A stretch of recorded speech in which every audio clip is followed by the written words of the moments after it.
आप सभी को राम राम। मैं दीपक कुमार आप सभी का स्वागत करता हूं आदर्श आलोक में।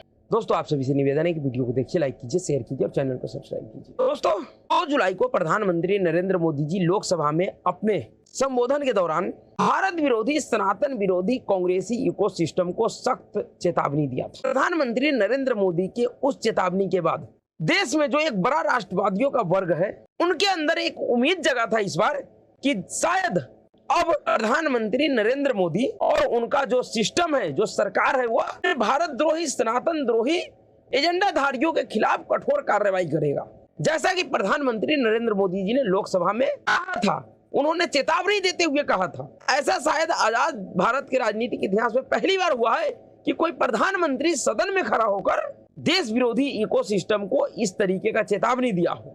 अगर आप एक चीज को देखिएगा तो प्रधानमंत्री नरेंद्र मोदी से या उनके पिछले 10 वर्षों के सरकार से राष्ट्रवादियों का एक बड़ा शिकायत इस बात को लेकर रहा है कि प्रचंड बहुमत से सत्ता में आने के बाद भी पिछले 10 वर्षों में भारतीय जनता पार्टी, प्रधानमंत्री नरेंद्र मोदी, उनका पूरा तंत्र गर्त में डूबी हुई कांग्रेस पार्टी के इस इकोसिस्टम के सामने फेल साबित हुआ। गर्त में डूबी हुई कांग्रेसी इकोसिस्टम से वो मुकाबला नहीं कर पाया। उस इकोसिस्टम का तोड़ प्रधानमंत्री नरेंद्र मोदी प्रचंड बहुमत के साथ जीतने के बाद भी नहीं निकाल पाया। हर एक विषय पे, हर एक मौकों पे प्रधानमंत्री नरेंद्र मोदी और उसके पूरे तंत्र के ऊपर कांग्रेसी इकोसिस्टम भारी पड़ता हुआ दिखाई दिया है, जिसका मुकाबला भारतीय जनता पार्टी या उनका जो आईटी सेल है या उनका जो तंत्र था वह नहीं कर पाया। इस बात को लेकर एक बहुत बड़ी नाराजगी था, जो नाराजगी राष्ट्रवादियों ने कई एक बार जाहिर किया। भारतीय जनता पार्टी के मीडिया सेल का जो हेड था अमित मालवीय के खिलाफ तो एक तरीके से अभियान चलाया गया, सिर्फ इस बात को लेकर कि भारतीय जनता पार्टी का जो आईटी सेल था, मीडिया सेल था, वह कांग्रेसी इकोसिस्टम के सामने पूरी तरीके से विफल साबित हुआ। लेकिन इस बार प्रधानमंत्री नरेंद्र मोदी जी ने जिस लहजे में, जिस तेवर के साथ कांग्रेसी इकोसिस्टम का नाम लेकर सदन में खड़ा होकर जो चेतावनी दिया, उस चेतावनी के बाद राष्ट्रवादियों में उम्मीद जगा था कि अब शायद प्रधानमंत्री नरेंद्र मोदी जी का जो भ्रम है वह दूर हो गया है। अब उन्होंने ठान लिया है कि अगर उनको इस देश को सुरक्षित करना है, सुव्यवस्थित करना है, तो सबसे पहले ये जो देश विरोधी इकोसिस्टम है इसके खिलाफ कठोर कार्रवाई करना होगा। उस ढुलमुल रवैये से काम नहीं चलेगा। लेकिन प्रधानमंत्री नरेंद्र मोदी जी के उस चेतावनी के बाद जो कुछ भी घटना घटा है, जिस तरीके से खुले नंगाई पे कांग्रेसी इकोसिस्टम उतर गया है और उसके खिलाफ किसी भी तरीके का, किसी भी प्रकार का कार्रवाई करते हुए सरकार नहीं दिखाई दे रहा है, इसको देखकर फिर से जिन राष्ट्रवादियों के अंदर वह उम्मीद जगा था 2 जुलाई के भाषण को सुनकर, वह फिर से इस बात के लिए अफसोस कर रहे हैं कि शायद नरेंद्र मोदी जी का जो वह चेतावनी था वह सिर्फ और सिर्फ एक प्रयोग था। शायद नरेंद्र मोदी जी को ऐसा लगा कि अगर वो सदन में खड़ा होकर इस तरीके का सख्त लहजे में चेतावनी देगा तो शायद यह जो भारत द्रोही इकोसिस्टम है, सनातन विरोधी इकोसिस्टम है, वह डरकर अपने एजेंडा से पीछे हट जाएंगे। लेकिन ऐसा होता हुआ कुछ भी दिखाई नहीं दे रहा है, बल्कि और इसके उलट हो रहा है। पहले जब तक प्रधानमंत्री नरेंद्र मोदी इस सख्त लहजे में चेतावनी नहीं दिया था, तब तक तो खैराती और जो कांग्रेसी इकोसिस्टम का दलाल है वह भ्रम फैला रहा था। लेकिन नरेंद्र मोदी जी के चेतावनी देने के बाद अब सीधे सीधे कांग्रेस पार्टी का दिग्गज नेता वह झूठा भ्रम फैलाने का प्रयास कर रहा है और उसके खिलाफ सरकार कार्रवाई न करके और उसके खिलाफ सरकार कार्रवाई करने में पूरी तरीके से विफल है। उसके उलट कि उसके खिलाफ कार्रवाई हो, सरकार और उनका पूरा तंत्र सफाई देने में लगा हुआ है। पहले नरेंद्र मोदी जी ने 2 जुलाई को क्या कहा था उसको सुनिए, फिर आगे बताएंगे कि मैं क्यों कह रहा हूं कि प्रधानमंत्री नरेंद्र मोदी या उनका जो सिस्टम है वह अभी भी इस कांग्रेसी इकोसिस्टम से मुकाबला करने के लिए पूरी तरीके से तैयार नहीं है। सभापति जी 2014 में सरकार में आने के बाद देश के सामने एक बहुत बड़ी चुनौती कांग्रेस के साथ ही कांग्रेस का इकोसिस्टम भी रहा है। ये इकोसिस्टम से मिली खाद पानी, इसके दम पर ये कांग्रेस की मदद से ये इकोसिस्टम 70 साल तक फला फूला है। मैं आज सभापति जी इस इकोसिस्टम को चेतावनी देता हूं। मैं इस इकोसिस्टम को चेताना चाहता हूं।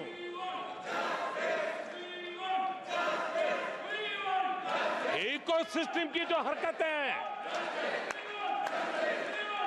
जिस तरह इकोसिस्टम ने ठान लिया है कि देश की विकास यात्रा को रोक देंगे, देश की प्रगति को डिरेल कर देंगे, मैं आज इकोसिस्टम को बता देना चाहता हूं, उसकी हर साजिश का जवाब अब उसी की भाषा में मिलेगा।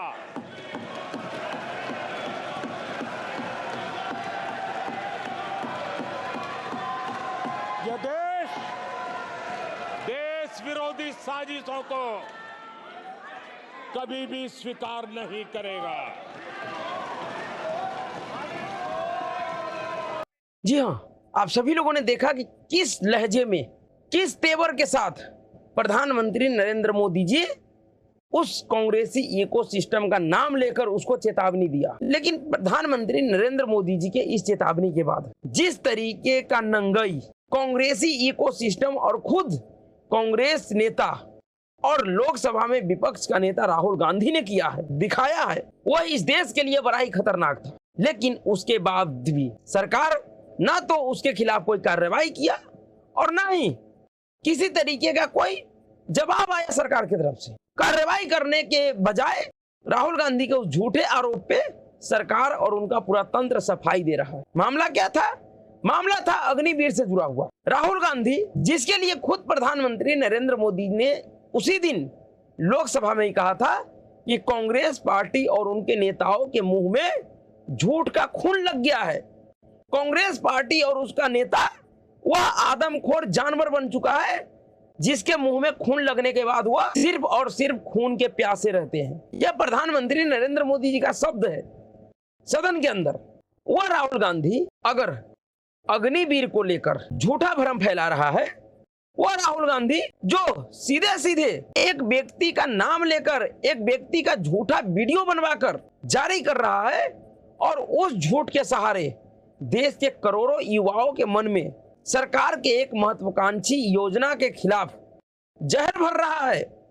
वह एक ऐसा मानसिकता बनाने का प्रयास कर रहा है समाज में कि खुद से युवा उस योजना से ना जुड़े, खुद युवा उसके लिए सड़क पे उतर जाए, विद्रोह कर दे।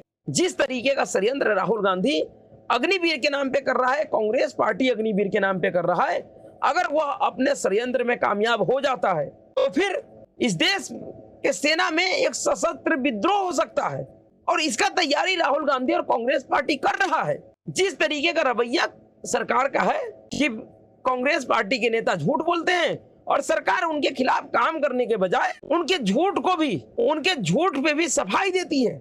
जिस तरीके से राहुल गांधी ने पंजाब के अग्निवीर, शहीद अग्निवीर अजय सिंह के पिता का वीडियो, झूठा वीडियो, जो कि वह व्यक्ति न्यूज चैनल के रिपोर्टर से कह रहा है कि मेरे पास कांग्रेस पार्टी का एक नेता आया और उसने बोला कि राहुल गांधी ने लोकसभा में मुद्दा उठा दिया है, इसके लिए आप एक नया वीडियो रिकॉर्ड करवा दीजिए।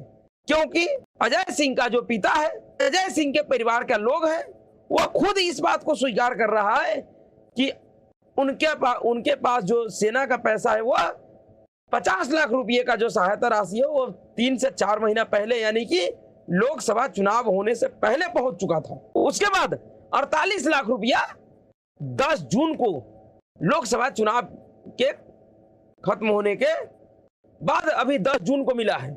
उसके अतिरिक्त सेना कह रही है कि और पैसा प्रोसेस में है, वो भी उनको मिलेगा। लेकिन अगर उस व्यक्ति को पैसा 3-4 महीना पहले मिल चुका था तो उस व्यक्ति ने ऐसे कैसे 1 जुलाई के भाषण के बाद 2 जुलाई के बहस के बाद वीडियो जारी करके कहा कि उन तक किसी भी तरीके का कोई सहायता नहीं पहुंचा है। जिस वीडियो को राहुल गांधी ने ट्वीट किया था, जिस वीडियो के ऊपर खबर चला है, मीडिया चैनलों पे चर्चा हुआ है, हो सकता है अग्निवीर योजना है उसमें बहुत सारी कमियां होगा, लेकिन उन कमियों पे सकारात्मक चर्चा करने के बजाय अगर कांग्रेस पार्टी का नेता राहुल गांधी इस तरीके का षड्यंत्र कर रहा है, इस तरीके से झूठा खबर फैला रहा है, एक तरीके से युवाओं के मन में भ्रम पैदा कर रहा है, तो फिर इसके खिलाफ तो सरकार को कार्रवाई करना चाहिए।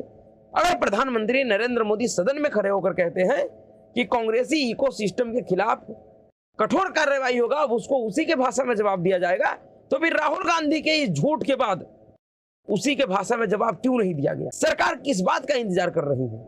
क्या सरकार इस बात का इंतजार कर रही है कि राहुल गांधी कोई इस तरीके का झूठ बोलेगा और उसके बाद देश में दंगा हो जाएगा, सेना और युवा विद्रोह कर देगा, तब जाकर राहुल गांधी के खिलाफ कार्रवाई होगा? जब सदन में इस चीज का प्रावधान है, संवैधानिक प्रावधान है कि अगर कोई भी सदन का सदस्य सदन के पटल पे अगर किसी के ऊपर कोई आरोप लगाता है तो उसके पुष्टि के लिए वह तथ्य पेश करेगा, उसको वेरीफाई करेगा तर्क और तथ्यों के आधार पे। लेकिन राहुल गांधी ने 1 जुलाई को अपने भाषण में जितने भी बातें कहा, जितना भी आरोप लगाया, उनके पास उनके अपने उन आरोपों में से किसी को भी सत्यापित करने के लिए कोई भी डॉक्यूमेंट नहीं है, क्योंकि उनको भी पता है कि उन्होंने जो कुछ भी बोला वह सिर्फ और सिर्फ एक झूठ था। और वह इसलिए बोला क्योंकि इस बार के लोकसभा चुनाव में कांग्रेस पार्टी और राहुल गांधी को ऐसा लगा है कि झूठ बोलने से भी वोट मिलता है। झूठ बोलकर उन्होंने 52 से 99 सीट पाया है, इसलिए वह ठान लिए हैं कि अगले 5 साल तक या जो भी उनका राजनीतिक बचा हुआ है वो सिर्फ झूठ के सहारे ही करेंगे। तो फिर अगर वह लगातार इस तरीके का झूठ बोलता रहेगा तो उनके खिलाफ कार्रवाई कौन करेगा? अगर प्रधानमंत्री नरेंद्र मोदी ये कह रहे हैं सदन में कि अब उस इकोसिस्टम को उसी के भाषा में जवाब दिया जाएगा, तो फिर इस राहुल गांधी को उसी के भाषा में जवाब क्यों नहीं दिया गया? क्या कारण है? या सिर्फ प्रधानमंत्री नरेंद्र मोदी जी वह चेतावनी सुर्खियां बटोरने के लिए दिए थे, या जमीन पर उसको लेकर कोई काम भी होता हुआ दिखाई देगा? आप कांग्रेस पार्टी को देखिए, वह इस तरीके का चेतावनी किसी को नहीं देता है, लेकिन उनका इकोसिस्टम और उसका नेता, उसका जो सरकार है वो कैसे काम करता है। क्या अजीत भारती ने एक वीडियो बनाया जिस वीडियो में उन्होंने कांग्रेस पार्टी के ही पुराने नेता आचार्य प्रमोद कृष्णम के बयानों को कोट किया, उसके खिलाफ, अजीत भारती जी के खिलाफ कर्नाटक में कांग्रेस सरकार के एक नेता ने, कांग्रेस पार्टी के एक नेता ने मुकदमा दर्ज करवा दिया और उस मुकदमे का संज्ञान लेते हुए कर्नाटक पुलिस अजीत भारती के घर नोएडा में गिरफ्तार करने के लिए पहुंच गया था।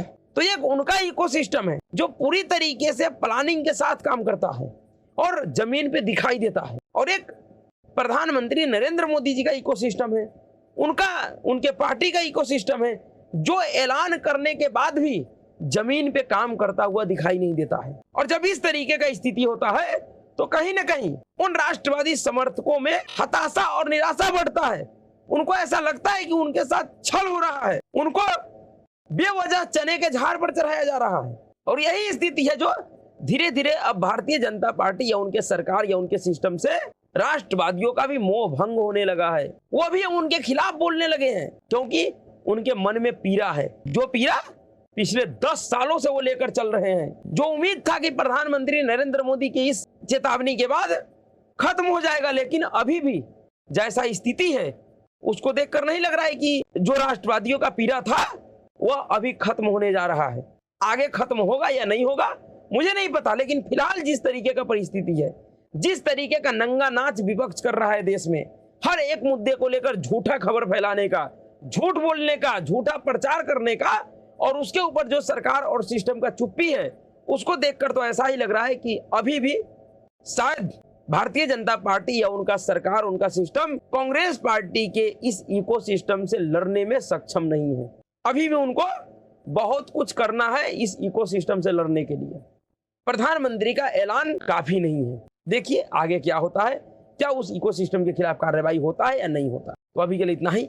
अगर आपको वीडियो अच्छा लगा तो वीडियो को लाइक कीजिएगा, शेयर कीजिएगा और चैनल को सब्सक्राइब कीजिएगा। नमस्कार।